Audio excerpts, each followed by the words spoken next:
Redditor 1. The wine wasn't even that good. That's what I remember most clearly about that night, the cheap Cabernet that Katie had grabbed from the gas station on our way to the pier. We were broke college students, and the label was peeling off the bottle, but none of that mattered. What mattered was the ritual, our weekly escape to Lake Worth Pier, where we could pretend to be sophisticated adults, sharing wine under the stars, instead of exhausted juniors cramming for finals. I'd done this dozens of times with the same group, Katie, Marcus, and James. We had our spot perfectly mapped out.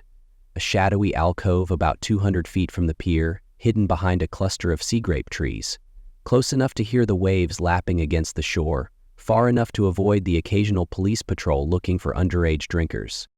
That night started like any other. It was early June, and the Florida summer had settled in like a wet blanket. Even at 1 a.m., the air was thick and heavy, carrying the briny smell of the ocean mixed with sunscreen and fish from the day's catches. Katie was complaining about her cultural anthropology professor.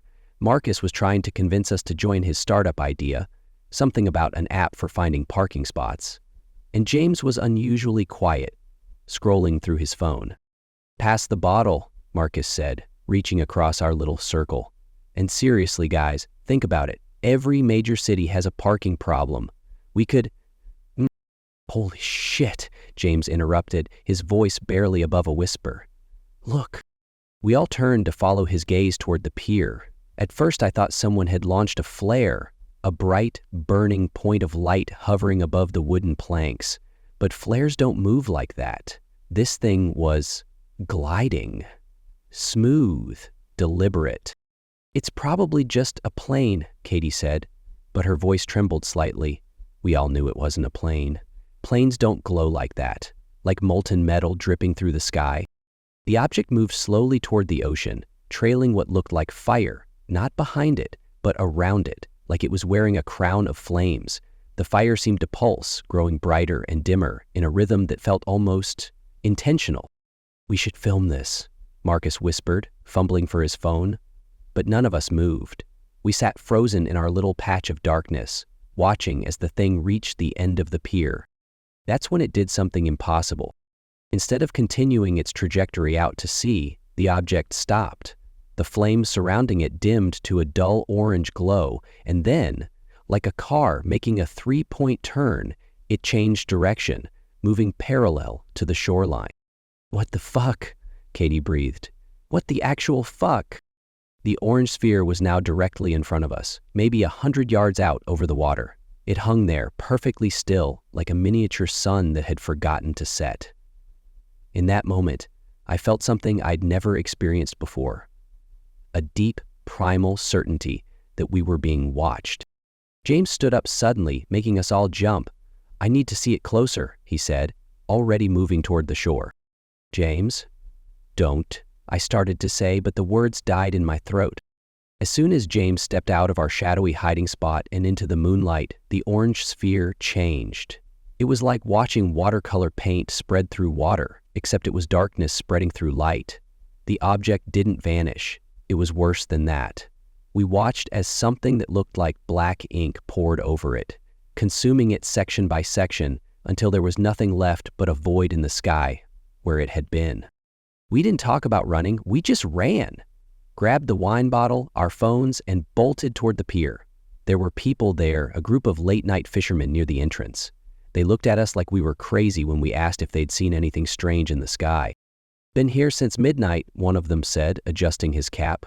"Clear night, good for fishing." We drove home in silence, each lost in our own thoughts. The next few months were a blur of late-night research sessions, scrolling through UFO forums and questioning our own memories. We found other reports from Lake Worth, stories about mysterious balls of fire dating back decades. Some mentioned the same black ink effect we'd seen. Others described the objects diving into the lake itself, never resurfacing. But it wasn't the research that kept me up at night. It was the feeling that had washed over me when that thing was hovering in front of us. That bone-deep certainty that it wasn't just observing, it was choosing. For weeks afterward, I had the same recurring dream. I'm back at the pier, but I'm alone this time. The orange sphere appears, but instead of staying over the water, it moves toward me. As it gets closer, I can see that what I thought was fire is actually a lattice of light arranged in perfect geometric patterns like a motherboard. And in the center, there's something that looks like a window, or an eye. I always wake up before I can see what's behind it. We still meet up sometimes, the four of us. We've graduated now, moved on to real jobs and real lives, but we don't go to the pier anymore. And when we do get together, we drink better wine, the kind that comes with properly glued labels. We talk about work, relationships, Marcus's latest startup idea. We never talk about that night. But sometimes, when I'm driving along A1A late at night, I catch myself scanning the sky above Lake Worth. Not because I want to see it again, but because I know, we all know, that somewhere out there it's still watching, waiting, choosing. And sometimes, on very quiet nights, I swear I can still smell that cheap Cabernet mixed with salt air, and I remember what it felt like to be chosen, to be seen by something that shouldn't exist, to know with absolute certainty that we are not alone. Just last week, I drove past our old spot by the pier. There was a group of college kids there, sharing what looked like a bottle of wine. I wanted to stop, to warn them, to tell them to go somewhere else, anywhere else. But I kept driving.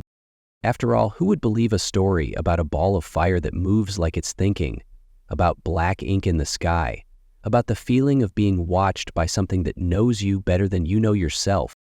I keep telling myself it was just a drone, or a military test, or mass hysteria triggered by cheap wine and college stress. But then I remember James stepping into the light and that precise moment when the thing disappeared. Not randomly, not gradually, but exactly when it had been seen. And I wonder, what if we weren't the ones doing the watching that night? What if we were the ones being watched, being tested, being evaluated? I don't go to the pier at night anymore. I don't look up at the sky over Lake Worth. And if I happen to be driving past and see an orange glow over the water, I keep my eyes firmly on the road. Because some things, once they choose you, never really let you go. And somewhere out there, above the quiet waters of Lake Worth, something is still choosing, still watching. For what, I don't know. And I hope I never find out. Redditor 2. 7 years have passed, but I still check the sky every evening at dusk. It's become a habit, like locking your doors at night or looking both ways before crossing the street. My wife thinks I'm watching for weather changes. My kids think I'm stargazing. But they weren't there that evening in September, when everything I thought I knew about reality shattered like a dropped mirror. I was 23 then, living in my first apartment near Maxwell Air Force Base with 2 roommates, Derek and Chris. We were the kind of friends who could spend hours doing nothing together, which is exactly what we did most evenings after work. Our neighborhood was a maze of poorly lit streets and overgrown yards, perfect for aimless bike rides when the Alabama heat finally broke each day. That particular evening started like any other. We'd grabbed our bikes, mine a beaten-up Schwinn, Derek some fancy mountain bike he was always bragging about, and Chris's BMX that he refused to outgrow, and headed out just as the streetlights were flickering to life. The air was thick with the smell of someone's barbecue, and cicadas were screaming their evening chorus from every tree. "Race you to the corner," Derek called out, already pedaling ahead. I was about to follow when Chris's hand shot out, grabbing my handlebar. "Wait," he said. His voice had a strange quality to it, like someone talking in their sleep. "Look up." I did, and the world stopped making sense. Have you ever seen those diagrams of constellations, where lines connect the stars to form pictures? Imagine those lines suddenly appearing in the sky, but instead of forming ancient heroes or animals, they traced the outline of something impossible, something that couldn't exist in our reality. It was massive, the kind of massive that makes your brain short-circuit trying to process it. The lights outlining its shape were a cold, clinical white, arranged in geometric patterns that seemed to fold in on themselves in ways that hurt to look at. It moved like nothing I'd ever seen before, executing turns that should have torn any normal aircraft apart. "Derek," I called out, my voice barely a whisper. He had already turned back, his face illuminated by the strange lights above. None of us spoke after that. What could we say? We just stood there, straddling our bikes, heads tilted back, watching as this thing, this impossible thing, circled above our neighborhood. The longer we watched, the more details I noticed. The lights weren't steady. They pulsed in a pattern that seemed almost deliberate, like Morse code in a language I couldn't comprehend. And there was no sound. Absolutely none. No engine roar, no wind displacement, nothing but the endless drone of cicadas, who seemed oblivious to the impossibility above them. I reached for my phone, an old flip phone that had survived 3 drops into various toilets, and tried to take a picture. The result was what you'd expect, just dots of light that could have been stars, or planes, or anything really. But we knew what we were seeing. We knew. After what felt like hours but was probably closer to 20 minutes, the craft changed. The geometric patterns shifted, realigning themselves into new configurations. Then, without warning, it shot eastward at a speed that made my eyes water trying to track it.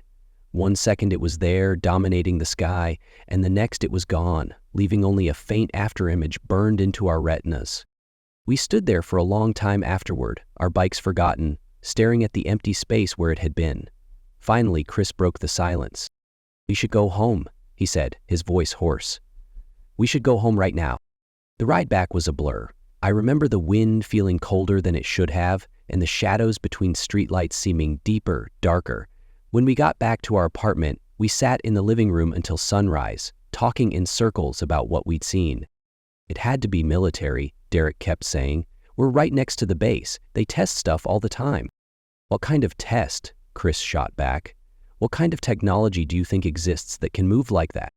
I stayed quiet, thinking about the patterns of lights, about the way they seemed to fold space around them, thinking about how small I felt, how insignificant, standing there under that vast, impossible thing.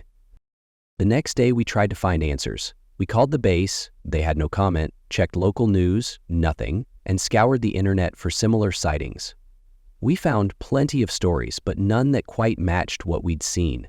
Nothing that explained those geometric patterns, those impossible movements. Weeks passed, then months. Derek moved to Seattle for a job in tech. Chris got married and bought a house across town. Life went on, but something had changed. It was like we'd seen behind a curtain we weren't supposed to know existed, and now we couldn't quite remember how to pretend it wasn't there. I started noticing things after that night. Small things at first. The way certain shadows didn't quite match the objects casting them. The way birds sometimes seemed to freeze in mid-slot, just for a split second. The way the stars sometimes blinked in patterns that looked almost intense. 6 months after the sighting, Chris disappeared. Not dramatically, he just didn't show up for work one day, didn't answer his phone. When the police finally checked his house, they found everything in perfect order. His car was in the driveway, his wallet on the kitchen counter.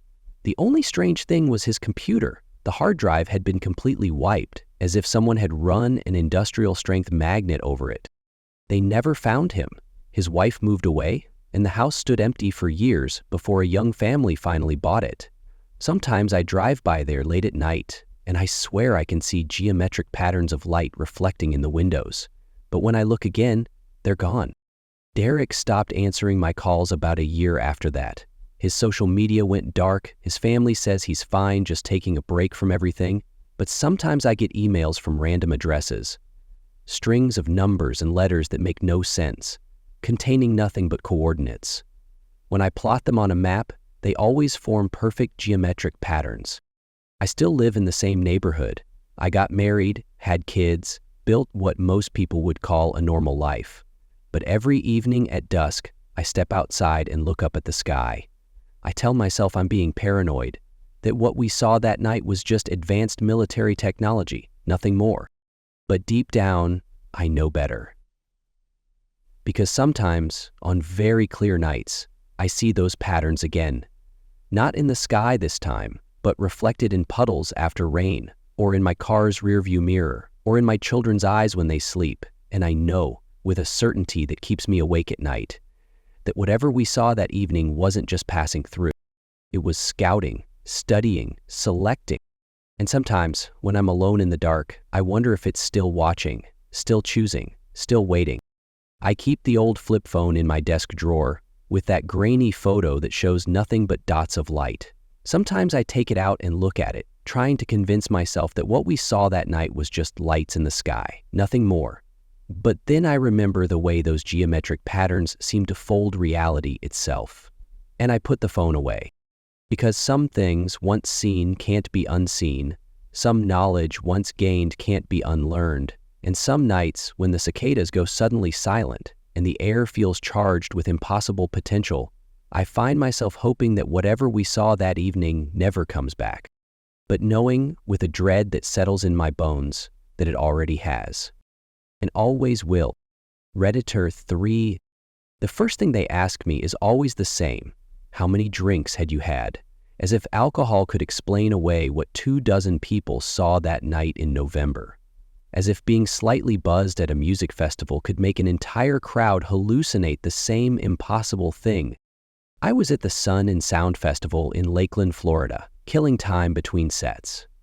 The festival grounds sprawled across several acres, with 3 stages, food trucks, and art installations scattered throughout. The sun had just set, and the temperature was perfect. One of those rare Florida evenings when the humidity takes a break and you can actually breathe.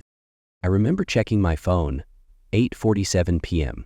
The headliner wouldn't start until 9:30, and I'd gotten separated from my friends during the last act. I was wandering past a row of food trucks, debating between overpriced tacos or overpriced pizza, when I saw the first light. At first, I thought it was part of the festival's light show, maybe some new drone display they hadn't announced. 3 orange lights arranged in a perfect chevron shape, hovering over the western horizon, Tampa direction.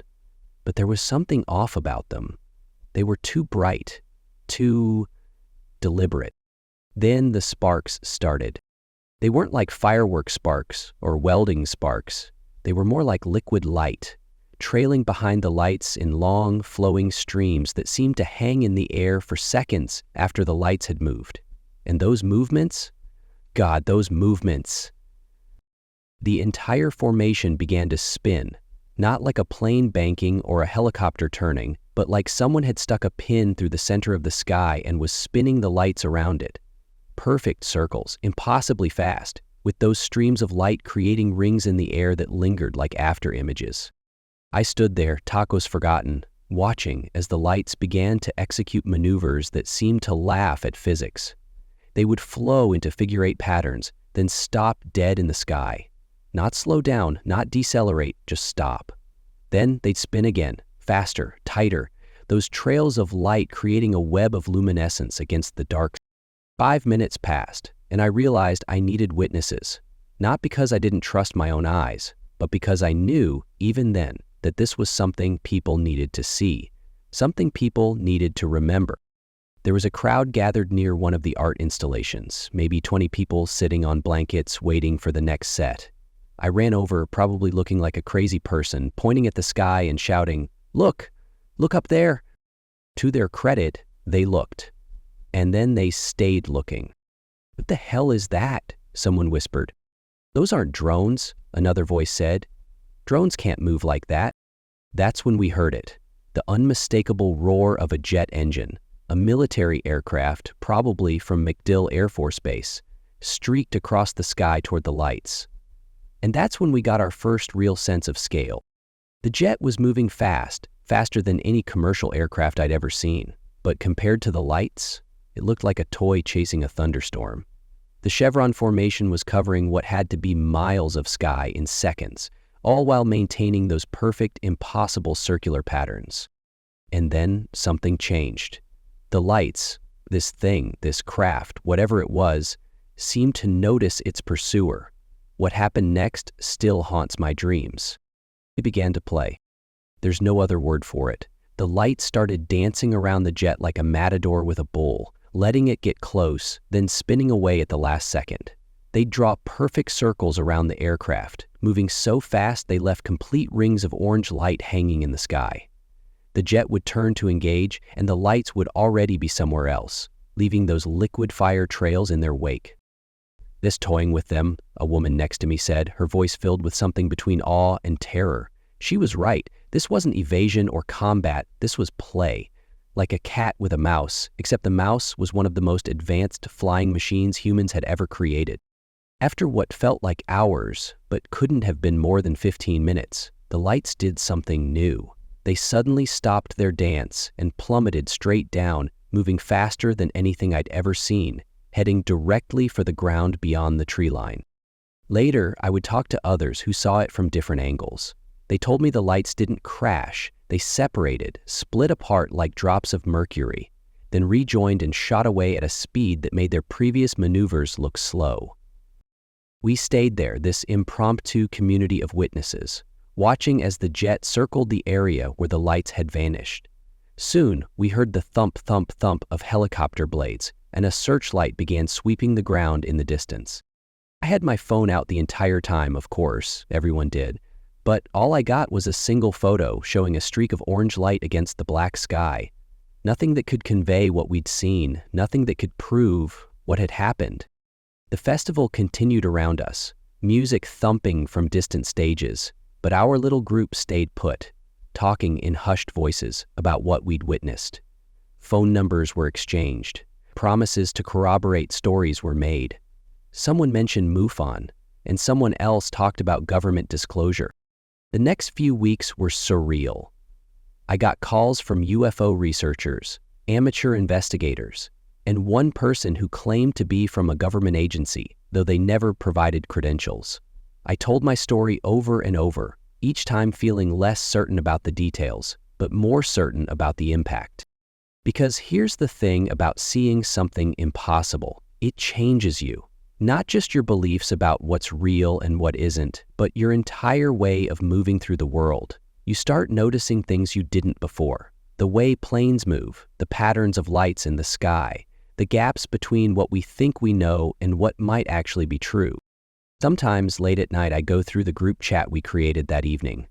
Most of the original witnesses are still there, though we don't talk much anymore. What is there to say? We saw what we saw.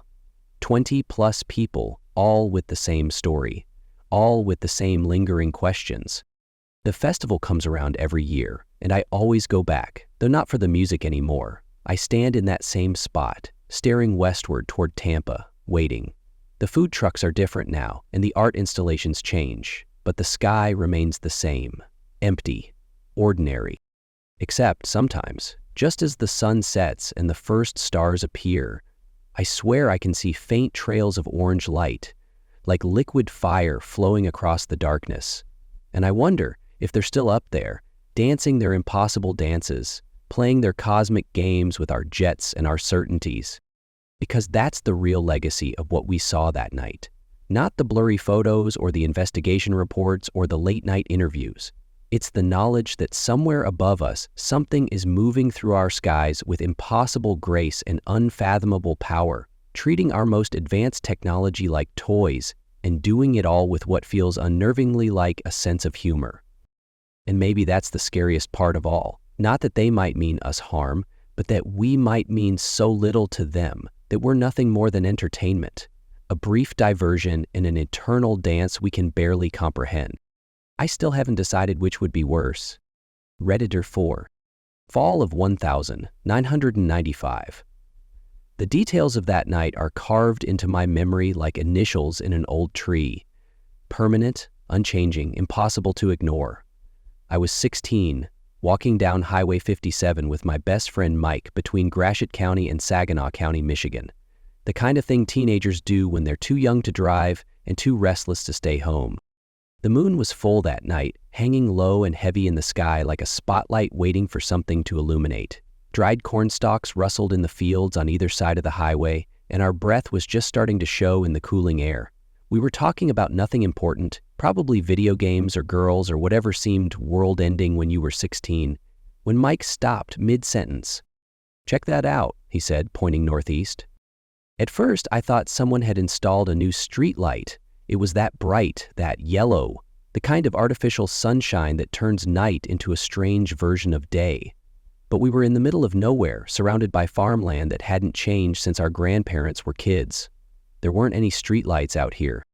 "Maybe it's a helicopter," I suggested, but even as the words left my mouth, I knew they were wrong. The light was moving, yes, but not like any aircraft I'd ever seen. It was too fluid, too precise. As we watched, the light drew closer, and that's when we saw it wasn't just a light. It was a perfect sphere, glowing yellow like molten metal, and wrapped around it, tilted at what had to be exactly 45 degrees, was a black ring. The whole thing was spinning slowly, making the ring appear to wave up and down like a ribbon in water. Here's the thing about being 16. You don't have enough life experience to be properly afraid of the impossible. Instead of running away, we ran toward it. "Hey," Mike shouted, waving his arms above his head. "Down here." The sphere was moving directly across our path now, floating at treetop height. The light it gave off was unlike anything I'd ever seen. Not harsh like fluorescence or warm like incandescence, but something entirely different. It illuminated everything evenly, even the black ring, which seemed to absorb and emit light simultaneously. "If my dad's shotgun could reach," Mike panted as we ran, "we could hit it from here." The object was directly above the highway now, and against the backdrop of the full moon, it looked like something out of a sci-fi movie. Except no movie I'd ever seen had special effects this convincing. The ring was moving in ways that defied physics, bending and flexing while maintaining its perfect geometric shape. That's when we heard the car. The sound of tires on asphalt came from behind us, headlights painting our shadows long across the road. The vehicle, an old Ford Taurus I think, came around the bend, and then everything happened at once. The car's brakes squealed as the driver spotted the object. The vehicle swerved onto the shoulder, kicking up gravel. Through the windshield, I could see the faces of the passengers, a man and woman maybe in their 40s, staring up with expressions I'll never forget.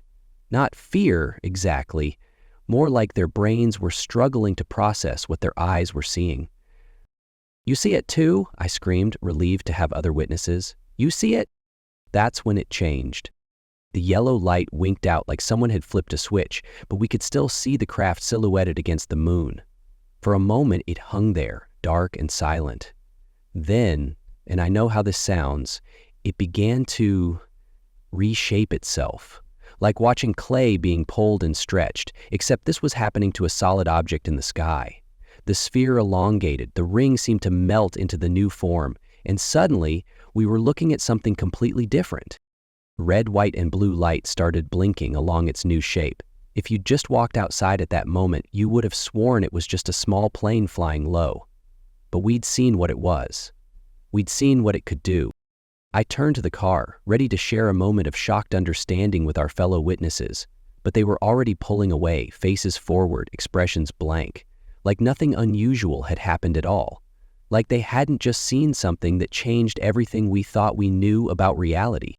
"Wait," Mike called after them. "Stop." But they drove off, without even glancing in our direction, leaving us alone on the side of Highway 57, with nothing but our racing hearts, and a story no one would ever believe. We stood there for a long time, watching the plane disappear into the distance, its innocent-looking navigation lights blinking against the star-filled sky. Neither of us spoke. What could we say? The walk home was quiet, each of us lost in our own thoughts. But something had changed. Not just in the sky, but in us. The world felt different now, bigger and stranger and somehow more dangerous. Every plane we saw after that night came with a question. Is that really what it appears to be? Every light in the sky carried the possibility of transformation. I'm in my 40s now, with teenage kids of my own. Sometimes, when they ask me about my childhood, I think about telling them about that night, about the sphere that became something else, about the people in the car who chose to forget, about the moment I realized that reality was so much more fluid than we pretend it is. But I don't tell them, not yet. Because once you know that solid objects can change their shape at will, that witnesses can choose to unsee the impossible, that something is flying through our skies wearing disguises like costumes, well, you can't unknow it. That knowledge changes you, permanently and irreversibly, like a sphere becoming something else entirely. Mike and I don't talk much anymore. He moved to California years ago, started a family, built a normal life, but every few years I'll get a late-night text from him. "Remember Highway 57? Of course I remember. How could I forget? Sometimes I drive that stretch of road late at night, when the moon is full and the corn is high. I watch the sky and wonder about those people in the car. Did they really forget what they saw? Did they choose to forget? Or did something make them forget? And sometimes, when I see a small plane flying low on a clear night, I watch it carefully, waiting to see if it will suddenly turn off its lights and show its true form. It hasn't happened yet, but I know what I saw that night in 1995. I know that somewhere out there, something is moving through our skies, wearing shapes like masks, testing the limits of what we're willing to believe. And I wonder, how many other planes aren't planes at all? How many other witnesses choose to forget? How many other 16-year-olds are standing on dark highways right now, watching something impossible become something ordinary? I'll never know the answers, but I'll never stop asking the questions, because once you've seen something change its shape, really seen it, up close, against the light of a full moon, you understand that everything you think you know about the world is just another shape that might change when you least expect it. And maybe that's what they wanted us to learn that night. Maybe that was the point all along. Redditor 5. The binoculars still sit in my desk drawer.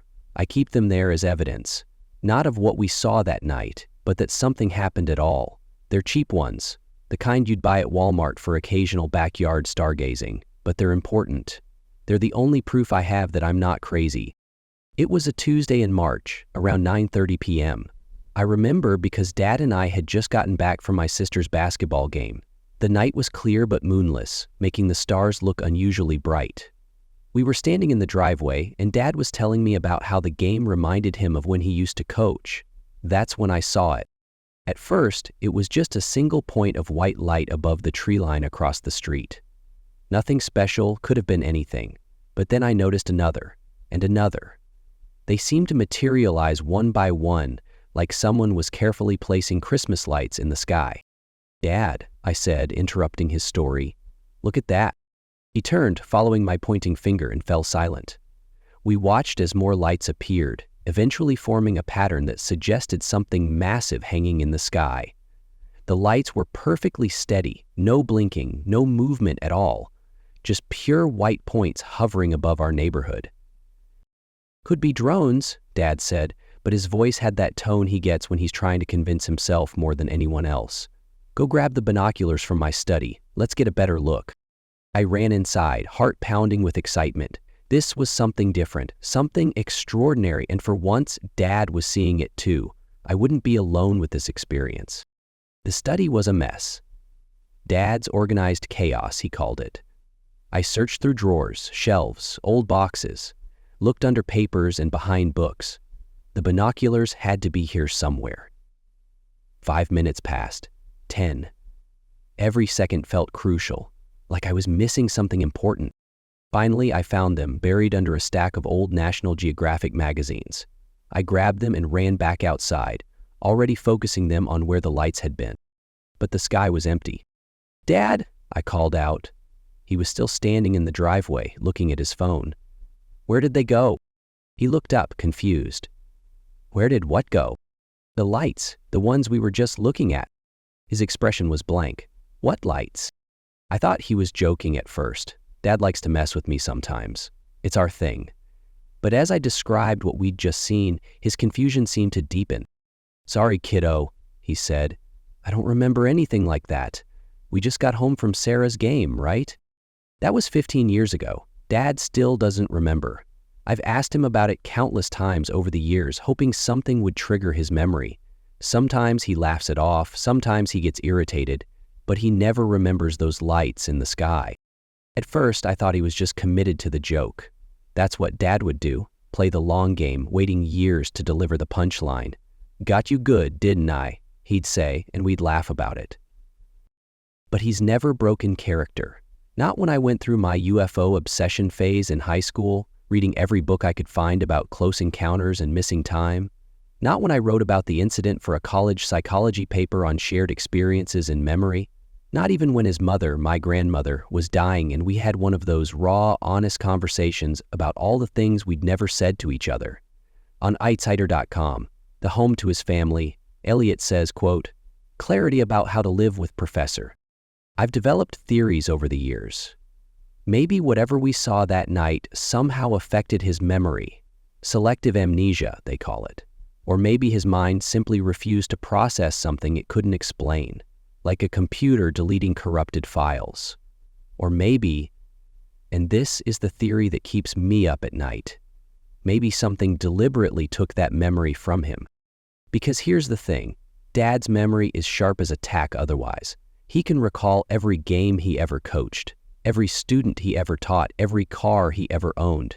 He remembers what he wore to my first piano recital 20 years ago. He can quote entire conversations from decades past. But those 5 minutes in the driveway? Gone, completely erased. I've tried to find other witnesses.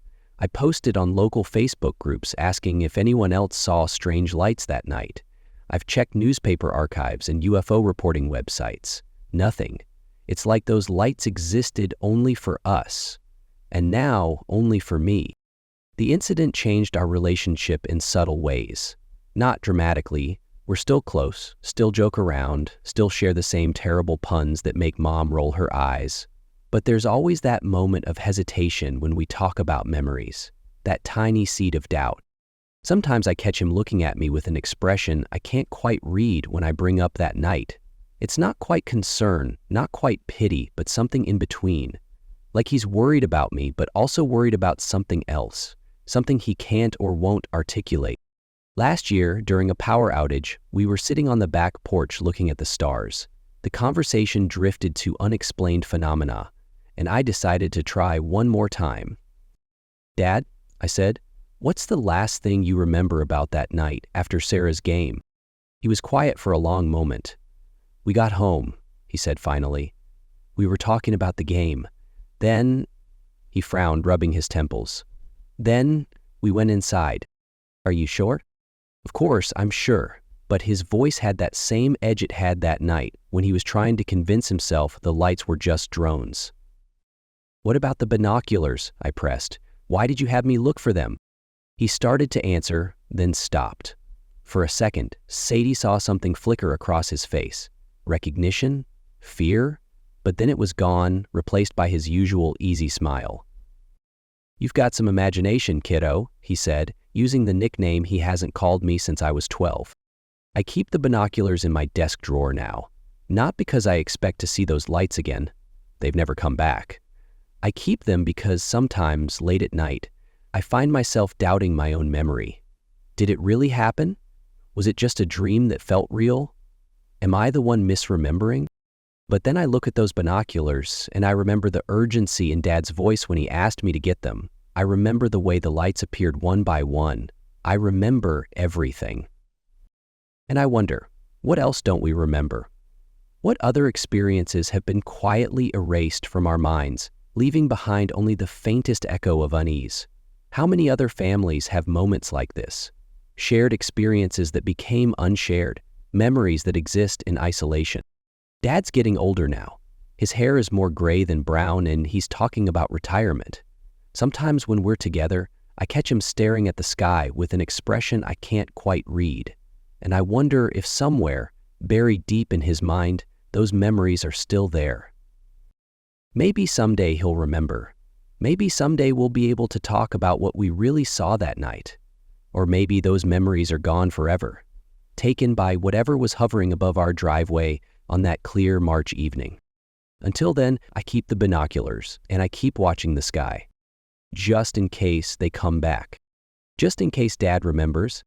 Just in case I'm not the only one who needs to know the truth. Redditor 6. I wish I could tell you everything. I wish I had the full story. That I could sit you down and lay out exactly what happened that night, detail by detail. But the truth is, I don't know all of it. Only fragments. Only the pieces my friend dared to whisper before the weight of secrecy came crashing down on him. It happened a few decades ago, late one night at a small-town radio station where he worked. The kind of place where the hum of old equipment fills the silence, where the night shift is slow and lonely, and where the only company is the crackle of static between songs. He had been working there for years, spinning records, taking the occasional late-night caller, filling the airwaves with his deep, steady voice. That night was different. It started with interference. A sharp burst of static that cut through the signal, making the meters jump. He thought it was just a bad connection, some old wiring acting up, but then he heard it, faint at first, buried beneath the white noise. A voice. Not a caller, not a broadcast from another station bleeding through. Something else. The voice was garbled, distorted, like it was being transmitted from somewhere far away, but even through the distortion, he could hear something unsettling about it. An unnatural cadence, a pattern of speech that felt off. He adjusted the dials, trying to tune it in better, and for a moment, just a brief moment, it came through clearly. Then it was gone. He sat there, staring at the equipment, heart pounding. The rational part of his brain told him it was just an anomaly, a stray signal bouncing through the atmosphere. But something inside him knew better. And that's when the phone rang. The landline in the studio, the one only station employees had the number to. He hesitated before answering. A voice, clear, calm, and authoritative. "You need to stop." That's all they said, then the line went dead. He sat there, gripping the receiver, his hands clammy with sweat. He didn't tell anyone about it that night, didn't mention the strange signal, the eerie transmission, or the unsettling phone call. He tried to push it out of his mind, to convince himself it was nothing. But it wasn't over. The next day, the station manager called him into the office. Someone wanted to speak with him, someone important. The man on the other end of the call identified himself as an Air Force general. His voice was low, deliberate, and left no room for argument. "You are never to speak of what you experienced last night. Do you understand?" My friend barely had time to ask why before the general continued. "For national security purposes. You will not repeat this to anyone, not your co-workers, not your family, not your listeners." It wasn't a suggestion, it was an order. That should have been the end of it. He should have taken their warning and buried the memory deep. But he didn't. A few weeks later, during a slow part of his shift, he let it slip. Just a hint, just a tease. Something strange happened at the station, something he wasn't supposed to talk about. The calls flooded in immediately. People wanted to know more. They demanded answers. He told them, not all of it, not the worst parts, but enough to let the world know that something had happened, that there was something out there. 2 days later they came. Not military this time, the FBI. 2 agents in dark suits, polite but firm, waiting for him when he arrived at work. They didn't need to introduce themselves. He knew exactly who they were. "You were told not to talk," one of them said. He tried to play dumb, to brush it off as just a story, just entertainment. But they weren't buying it. "This isn't a joke," the other agent said. "You need to understand what's at stake here. This isn't about you, it's bigger than that." He asked them, flat out, what it was he had intercepted. They didn't answer. They just gave him the same warning as before. But this time, it wasn't just words. Ever since that day, he's been on a list. Every time he flies, he's searched. Every time he crosses a border, his bags are thoroughly checked. He's been flagged, marked, watched. They never came for him directly, never arrested him, never made him disappear. But they made it clear that they could. I've asked him 100 times what he heard that night, what the signal was, what the voice said, why it was so important, but he won't tell me. Not anymore. Some things, he says, aren't worth knowing. But I see it in his eyes. Whatever it was, whatever truth he brushed up against in that small, dark radio station all those years ago, it changed him. And maybe, just maybe, the fact that we don't know is the only reason we're still here. Redditor 7. It was late summer, maybe 2007 or 2008. I remember because the air was still warm that night, and the park smelled like damp grass and distant car exhaust. My friend Liam and I were sitting on a bench near the old stone fountain, talking about nothing in particular, just the kind of easy, meandering conversation you have when you're young and killing time. The sky was clear, the stars sharp pinpricks in the vast blackness above. I wasn't much of a stargazer, but something about that night made me tilt my head back and watch. That's when I saw it. A light. It was small at first, barely noticeable, moving steadily overhead. At first, I thought it was a plane, a high-flying jet catching the last bit of sun beyond the horizon. But something was off. It wasn't blinking. It wasn't leaving a contrail. And then it moved. Not like a plane, not in a smooth arc. It changed direction, sharply, a perfect right angle, then another and another, like it was tracing out an invisible path in the sky, moving in sharp, deliberate course changes while still traveling in the same general direction. I blinked, rubbed my eyes, but it was still there. "Liam," I said, nudging him, "you seeing this?" He looked up, mouth half open, then stiffened. "What the hell?" We watched in silence, the world around us fading away. It wasn't moving like anything we'd ever seen. No plane, no satellite, nothing man-made moved like that.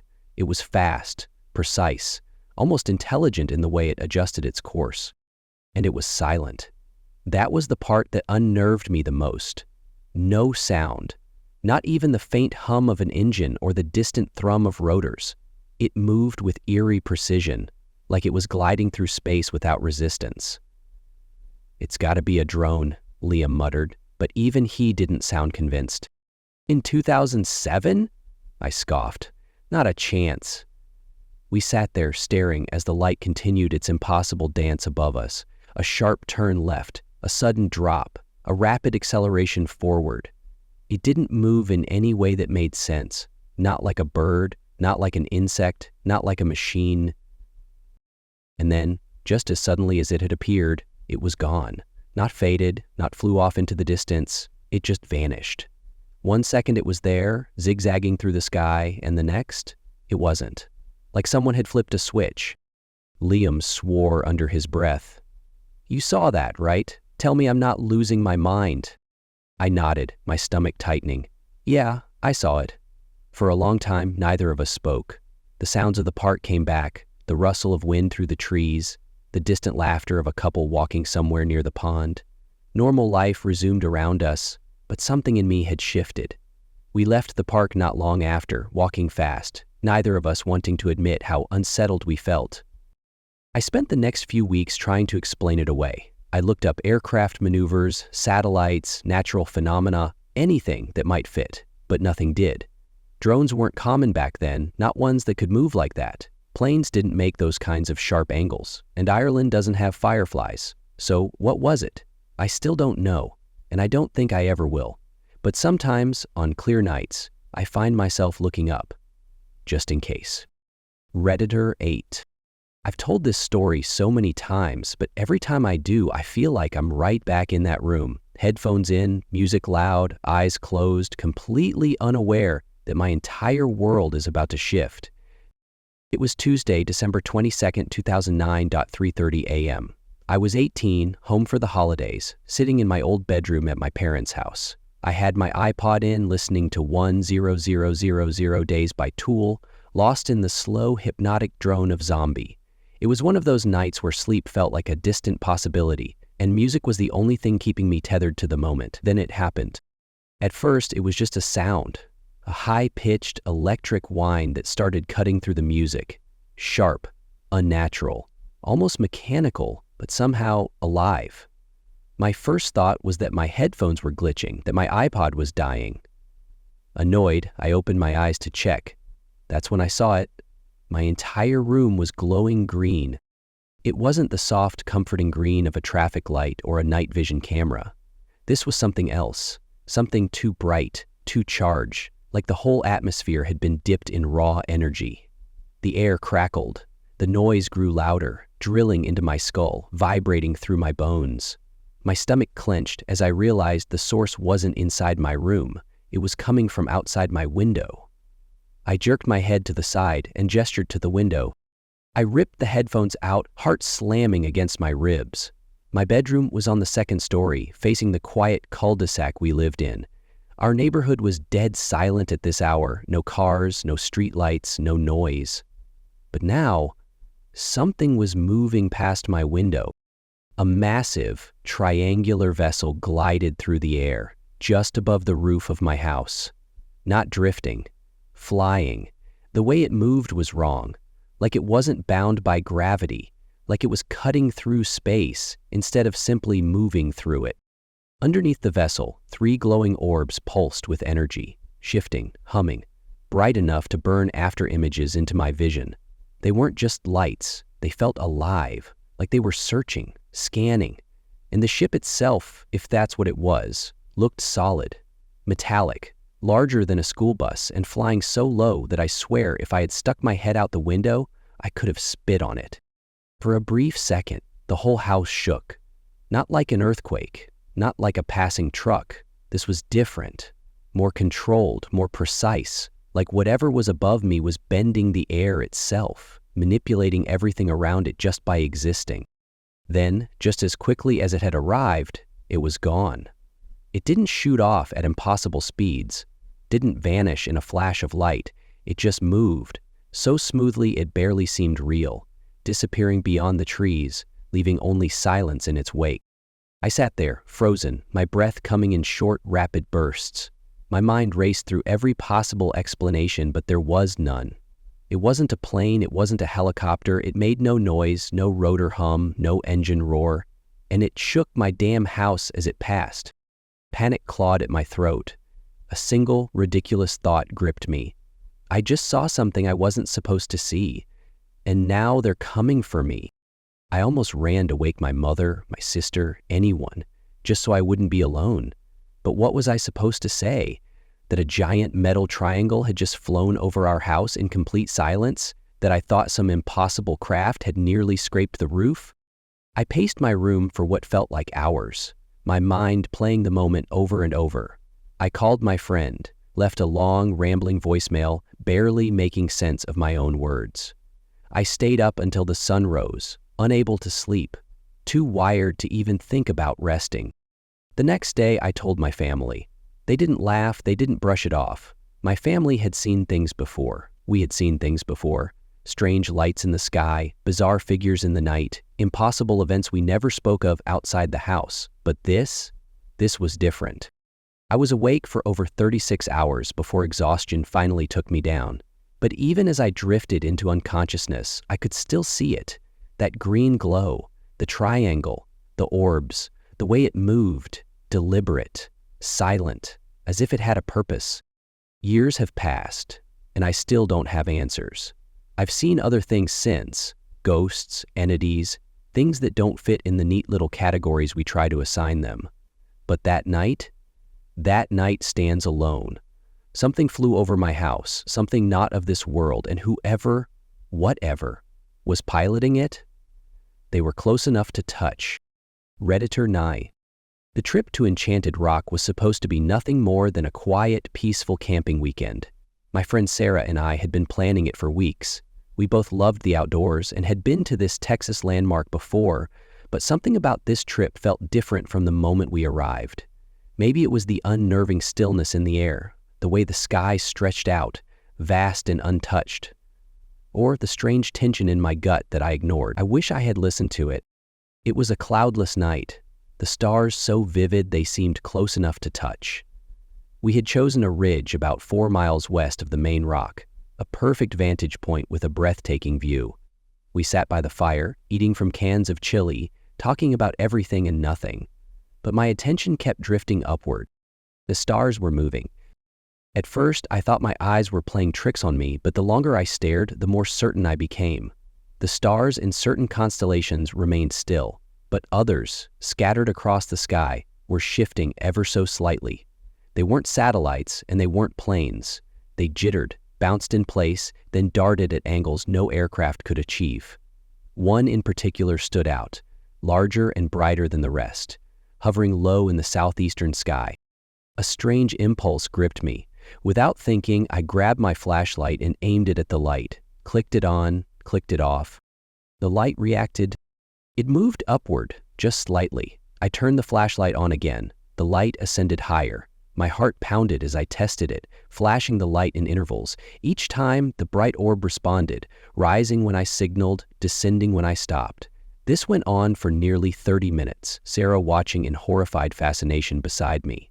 At one point, I had it nearly above our heads. Then, suddenly, it dropped like a stone and vanished behind the horizon. The silence between us was heavy, the crackle of the fire suddenly too loud. My hands shook as I set the flashlight down. "Tell me you saw that," I whispered. "I saw it," Sarah said. We tried to move on, forcing nervous laughter, pretending it was just a weird atmospheric phenomenon. but I knew better. Something had responded to me. Something had watched me. Hours passed, and the fire dwindled to glowing embers. Around 1 in the morning, just as I was starting to feel exhausted, Sarah stiffened beside me. "Do you see that?" she asked, her voice barely above a breath. I followed her gaze. There, on top of Enchanted Rock, something was glowing. A hexagonal shape, pale blue and pulsing, hovered just above the rock's surface. Before I could say a word, the shape fractured, splitting into 6 beams of light. They moved independently, like searchlights, sweeping across the rock face, illuminating trees, casting eerie shadows. One of them moved from one side of the rock to the other in seconds, impossibly fast. Another scaled the sheer face of the rock as if gravity didn't exist. There were no vehicles allowed on the rock, no roads, no trails leading to the top. There was no way something man-made was up there. Then one of the beams turned toward us.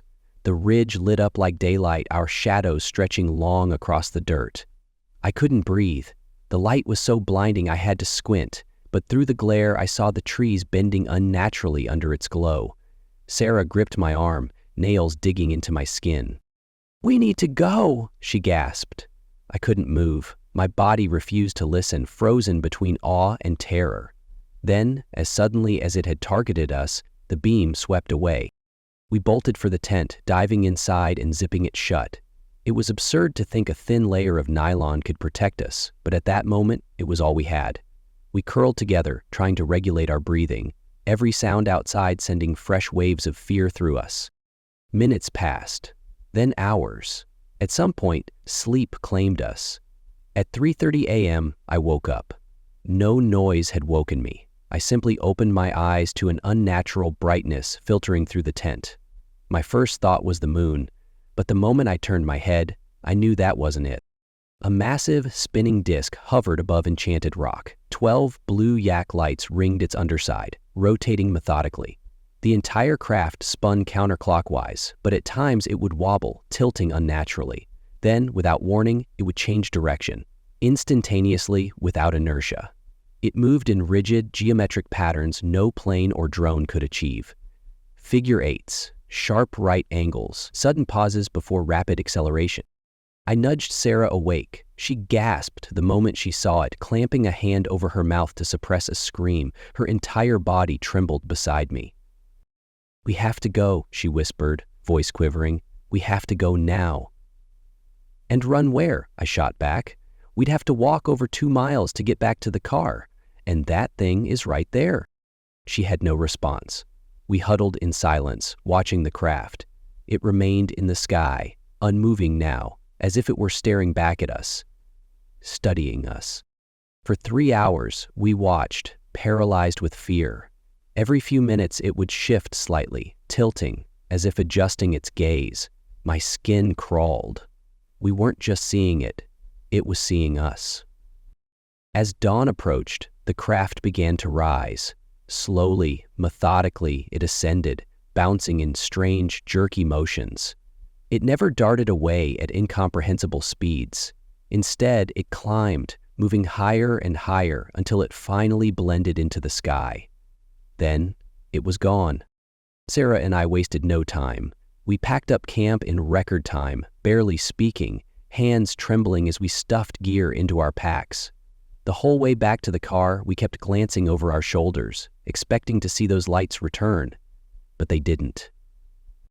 The moment we got home, I searched the internet for any reports of strange sightings at Enchanted Rock that night. There was nothing. No news articles, no forum posts. It was as if it had never happened. But we knew the truth.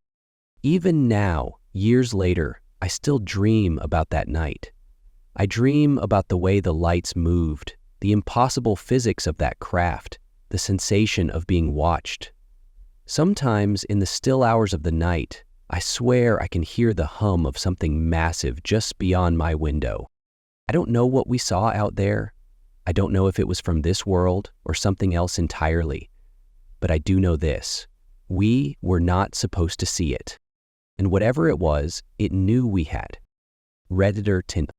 The summer of 1974 had been dry, the air thick with the scent of pine and sun-baked earth. My grandfather, always one for adventure, decided to take his 5 kids on a camping trip deep into the forests of northern Ontario. My grandmother had refused to come. She had an aversion to insects, and the thought of spending 7 days in the wilderness swatting mosquitoes was enough to keep her home. They packed up the old VW camper, loaded it with food, blankets, and the essentials for a week in the wilds. My grandfather had been meticulous in his planning, selecting a secluded spot beside a pristine lake. There were no cottages, no boats, no signs of human activity, just endless trees and the water, still and glassy, reflecting the sky. My From the very first day, there was something strange about the place. It was quiet, not just the kind of peaceful stillness you'd expect in a remote forest, but something deeper. No buzzing insects, no chirping crickets, no rustling leaves from passing wildlife. It was as if the forest itself was holding its breath. My father, who was 10 at the time, noticed it too, though at the time he only thought of it as a welcome break from the mosquitoes. The days passed lazily. They swam in the lake, roasted marshmallows, hiked through the woods, but that silence never left. Even at night, when the fire burned low and the family lay in their sleeping bags, there was no chorus of frogs, no distant howl of a wolf, nothing. It was on the 4th night that everything changed. My father woke up in the middle of the night, a persistent pressure in his stomach forcing him awake. He nudged my grandfather, whispering that he needed to use the bathroom. With a sigh, my grandfather grabbed his flashlight and led him out of the tent, guiding him to a tree a few yards away. It was just as my father finished that they saw the light, a bright circular glow in the distance, hovering low in the sky. At first, they thought it was a plane, but then it moved, smoothly, silently, before stopping completely over a clearing about 50 feet away from them. 3 beams of white light shot down from the craft, illuminating the ground below. My grandfather quickly switched off his flashlight, grabbing my father's arm and pulling him into the bushes. So they crouched low, barely breathing. The craft hovered in place as if observing. My father described it as a metallic disc, sleek and smooth, completely silent. It didn't waver in the wind, didn't bob like a balloon. It was anchored, controlled. The beams of light flickered out, and the craft descended slowly until it settled onto the earth. For a long moment, nothing happened. Then, in the distance, they heard the sound of a vehicle approaching. My grandfather stiffened, the sound of tires rolling over gravel, the low murmur of voices. Then, Pinyor. Figures moving between the trees. Men, at least 5 of them, emerging from the shadows in uniform. My father whispered that they were Canadian military, rifles slung over their shoulders. They stood in a loose formation, watching the craft with a level of calm that suggested they had done this before. Then the hatch of the craft opened. 3 figures emerged. My father couldn't see them clearly at first, but as they stepped into the dim glow of the vehicle headlights, the details became clear. 2 of them were heavily armored, bulky figures clad in dark plating, helmets covering their faces. The third was different. He wore a long, black trench coat, the material catching the light in an odd way, almost as if it was absorbing it. A captain's hat sat atop his head, the brim casting a shadow over his sharp features. They walked forward, closing the distance between them and the soldiers. And then they shook hands. My grandfather whispered a curse under his breath, his grip tightening on my father's arm. He recognized the language they were speaking. German. The conversation was hushed at first, but as my grandfather listened closely, he could make out bits and pieces of it. He never told my father the exact details, but he always referred to it as a discussion of peace terms.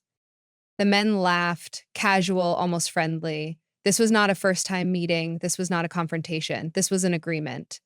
For close to an hour, they spoke, their voices carrying softly through the trees. My grandfather noted the large weapons attached to the craft, the sleek barrels reflecting the moonlight. Whatever this thing was, it wasn't just a vehicle, it was armed. Something in him stirred, a deep, unsettling sense of dread.